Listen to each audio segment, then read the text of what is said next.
Hi అండి, అందరికి నమస్కారం. నేను వేణు వెళ్దండి. సో రీసెంట్గా గద్దర్ అవార్డ్స్ ప్రకటించారండి. సో ఆల్ విన్నర్స్కి కంగ్రాచులేషన్స్. అట్లాగే ఎస్పెషల్లీ మా బలగం సినిమాకి కూడా గద్దర్ అవార్డు వచ్చింది. చాలా చాలా సంతోషంగా ఉంది. ముఖ్యంగా తెలంగాణ స్టేట్ గవర్నమెంట్కి ధన్యవాదాలు. Thank you so much CM Revanth Reddy గారు. అంటే 24 ఇయర్కే గద్దర్ అవార్డ్స్ ప్రకటిస్తారు. ఇంకా దాని ప్రీవియస్ సినిమాలన్నీ అయ్యో మాకు రాలేదు అని ఒక ఫీలింగ్ ఉండేది మాకు.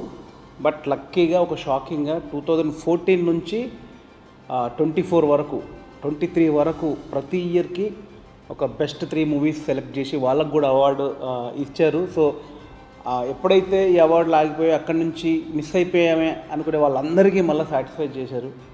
సో ఎస్పెషల్లీ ఆ నిర్ణయానికి తెలంగాణ గవర్నమెంట్కి, సీఎం రేవంత్ రెడ్డి గారికి, అట్లాగే డీసీ చైర్మన్ దిల్రాజు గారికి అందరికీ థ్యాంక్ యూ సో మచ్ అండి.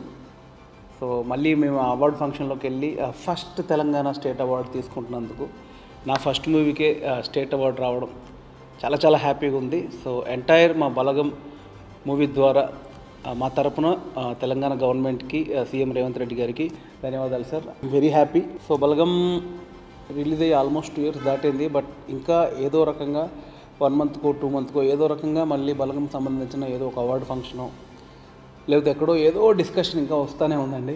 సో చాలా మెమొరీస్ కాదు, అసలు నాకు లైఫ్ టైం మెమొరీస్ ఇస్తూనే ఉంది బలగం. సో విడదీరాని బంధం అయిపోయింది నాకు బలగంతో. సో ఇంత మంచి జర్నీని నాకు ఇచ్చిన యాక్చువల్గా తెలుగు ప్రేక్షకులకు నేను మరొకసారి థ్యాంక్స్ చెప్తున్నాను, ఈ సినిమాని అంతగా దగ్గరకు తీసుకున్నందుకు. సో ఈ సినిమాలో సక్సెస్లో నాకు సహకరించినటువంటి మీడియా మిత్రులు, once again thank you so much. And audience and my team, entire my cast and crew అందరికీ thank you and congratulations. Thank you so much.